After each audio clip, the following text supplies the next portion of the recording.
Alright, so this is it. The Rainbow Six Siege Canadian Nationals have come to an end, and what an amazing 2 days. We at Inside the Game got the privilege to go to Toronto to EGLX and watch some of the semifinals live.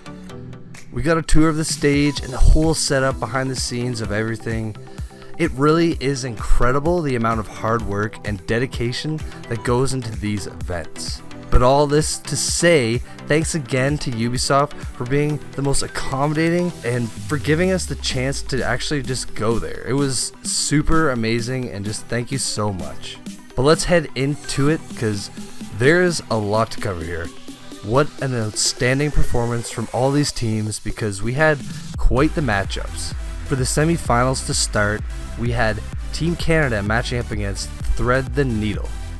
These teams have worked really hard to get where they are, and it was really a great start.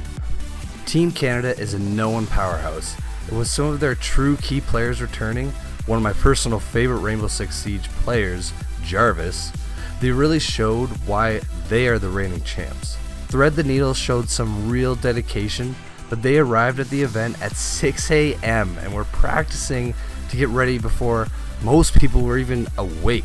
This really impresses me, and I hope that these guys come back next year and continue their impressive game.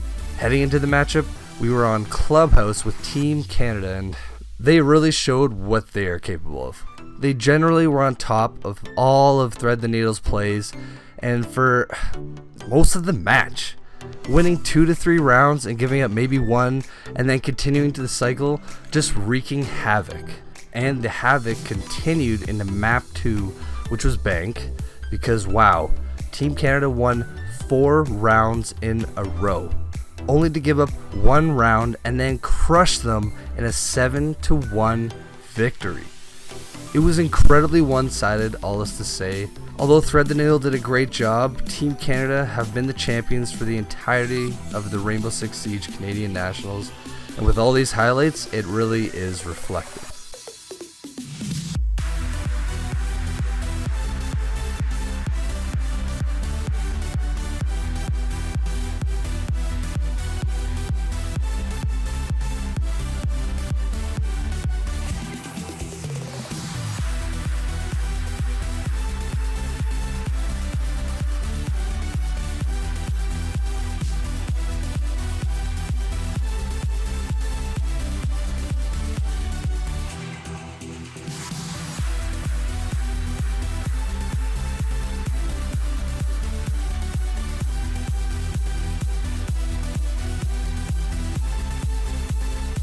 Heading into the second matchup, we have Psychopaths Gaming up against Team Yes. 2 very impressive teams as well that will give Team Canada a run for their money.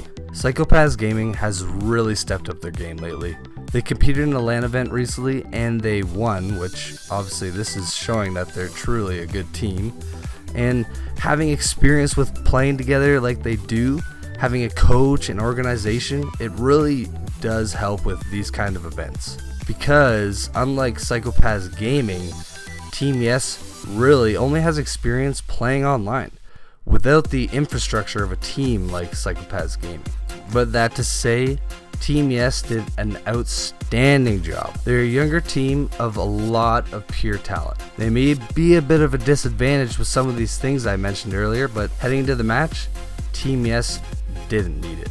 On the map Consulate, Team Yes, much like Team Canada, came out swinging, getting themselves up 3 rounds to 0.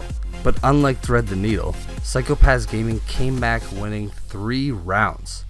And then the rest of the match was back and forth all the way to the end.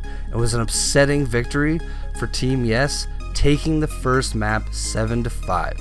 The second map was Border, and it had a very similar outcome. The entire match was not in anybody's favor as they kept reacting to each other's adjustments and playstyles. The second match went all the way to overtime, and despite all the incredible hard work Psycho-Pass Gaming put in, Team Yes won, going all the way to the last second of the match. But let's continue with the rest of these highlights.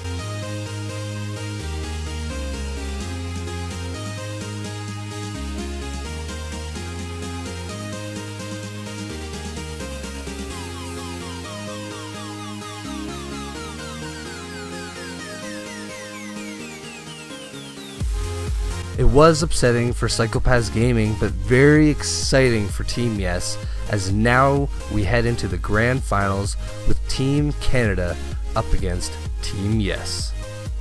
Team Canada, again, like the previous years, were ready to play. They were able to adapt and react and overall just be a better team. The first match was a good one, but not so much of a close match. Team Canada showed their strength with a 7-2 victory on Consulate. This may have made Team Yes a little bit scared, but they did come back pretty hard in the second map on Clubhouse. With Clubhouse, it was a very back and forth match going all the way to overtime, but still Team Canada winning 7-6. The third map again looked like Team Yes lost all the morale they had gained previously and just lost in a crushing 7-3 victory. A huge shout out to Brian on Team Canada as he earned game MVP, and rightfully so.